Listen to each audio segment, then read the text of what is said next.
Magasama balik na sa itong programang Straight to the Point. And this time, atong makauban sa pikas linya, direktamente diya sa may Mungkayo, Davao de Oro, si Sir Rock Chris Glenn Idol, ang officer in charge sa MDRRMO Mungkayo. Makikumusta ta sa pinaka-latest nga kining development sa natigayon nga mga pagbahag landslide diya sa ilang area. Maayong buntag, sir. Welcome po sa DXDCR Davao, programang Straight to the Point.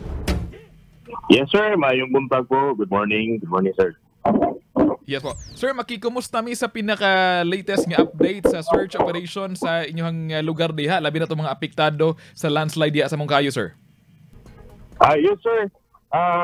Sa pagkakaroon, sir, nag-ready na po balik nga to ang mga tropa, nga to mga responders na to, rescue team na to. Ay, musubida na po sila balik para pagpagita. Sa isa na lang yun, missing, na wala na to nakita ang kagahapon. So, kagahapon nga lawa, adun na kita yung natuha nga tulo ka patang lawas. And then, ubos sa sugo usab sa ato ang kongresista, Congresswoman Maricar Zamora, and sa atong Mayor Manuel Waycorat Zamora, ato gid silang gipahilo na. I-plaster na to sila, and gani, nagpaabot na og initial nga tabang, pinansyal, o uban pang tabang nga lokal nga pagdamhanan.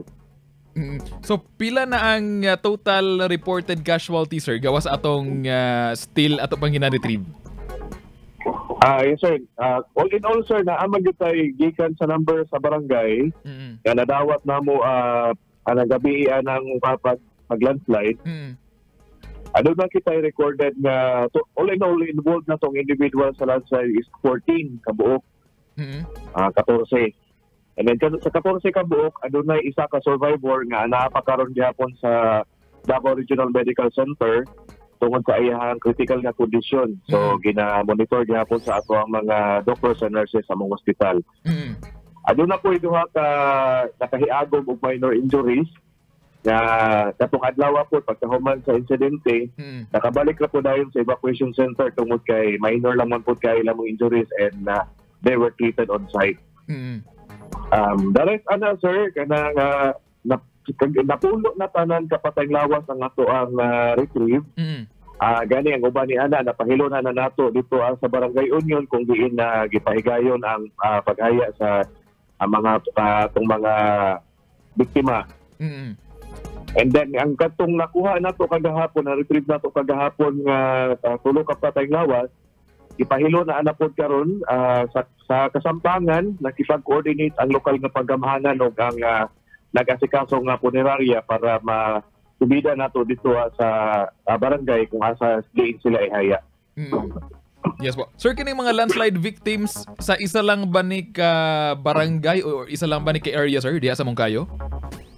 Yes, sir. According sa report sa barangay official nga ato akong nahagpat while in progress ang insidente, no? They found out nga nag-conduct of prayer meeting man gud ning isa ka grupo kaning actually family, Gumatin family. Yes. Nag-conduct sila og prayer meeting on that time, and kaning uban nga mga kauban nila nga mga biktima, mga bisita usab nila during the prayer meeting. So, but despite the fact, sir, nga in effect ang forced evacuation sa atong lokal na paggamhanan, and also in effect ang evacuation ang order gikan sa barangay. So that was at their own risk. Nag-conduct sila ang prayer meeting despite sa ongoing gihapon ang ato ang threat sa landslide o sa pag-ulan.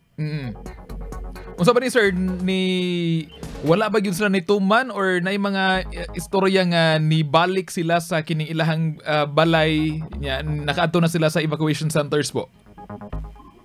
Ang based sa report sa barangay, sir, Martes palangdaan, giabisuhan na sila dito, sir, nga mobakwit gani daghan sa mga pamilya dito mga lugar ana sa evacuation center.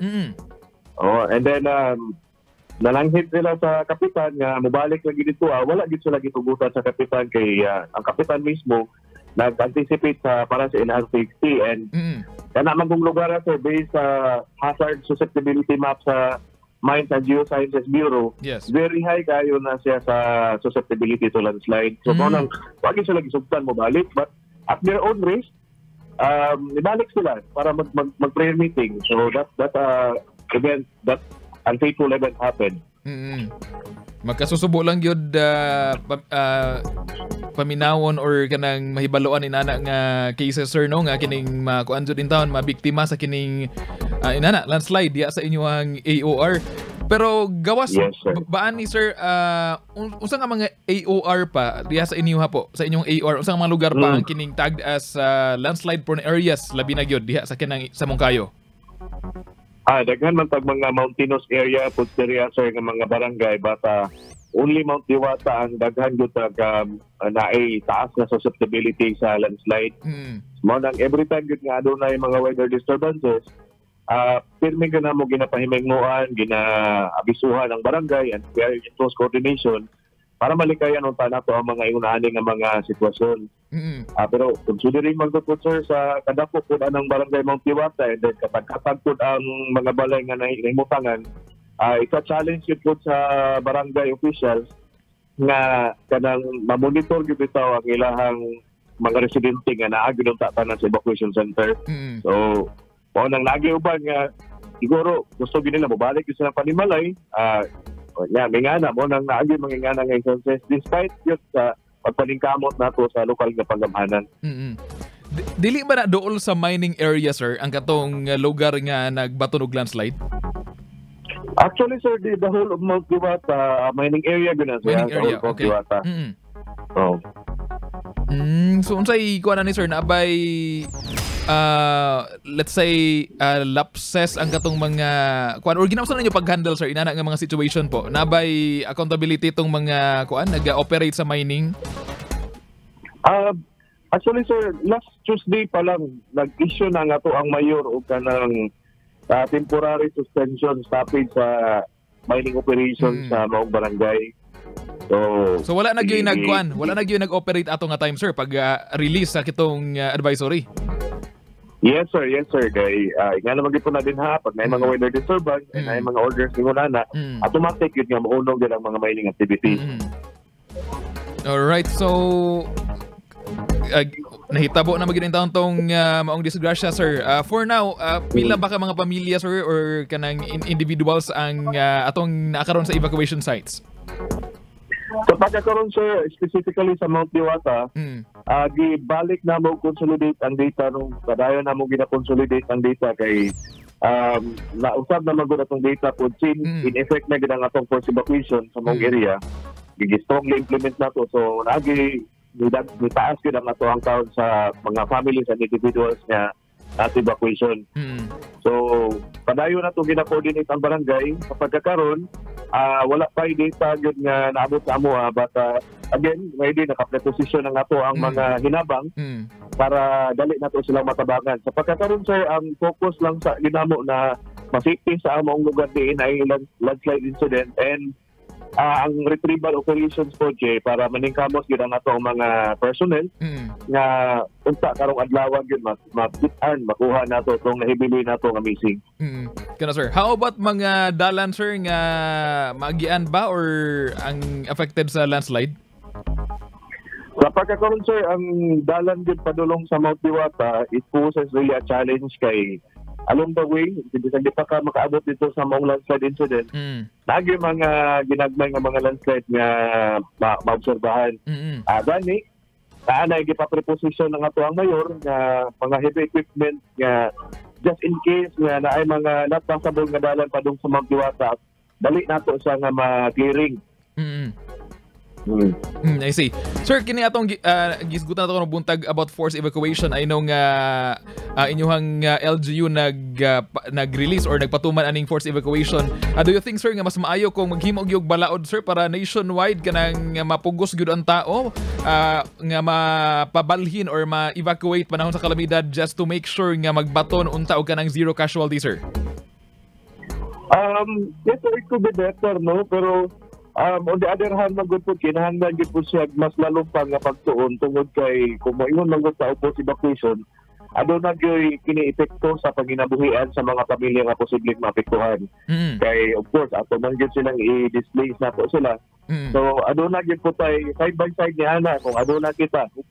Actually, it's mura na siya og kanang welcome advancement para sa DRR nato nga mga practices.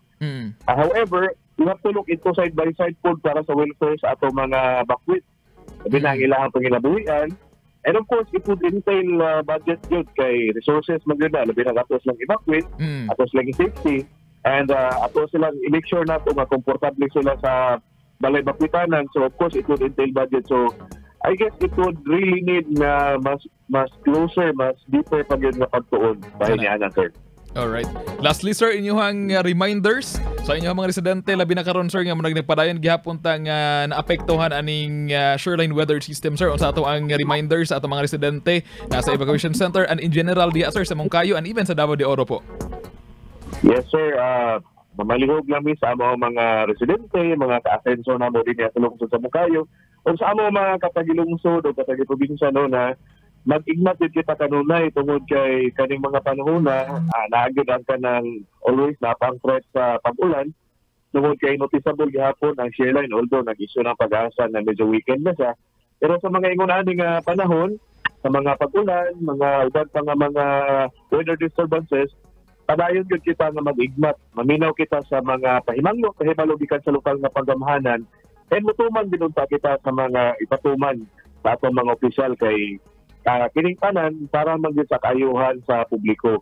And more over than that, kung ano na kita makita, ma-notice or ma-report sa ato nga mga emergencies, mo-report kita kanunay, always na to, right there, and then report na kanunay sa mga authorities, labi na sa MDRR mo, kay ano na kita mga personahe nga ready, andam, of trained, nga mo responde o mutabang kanila at any moment.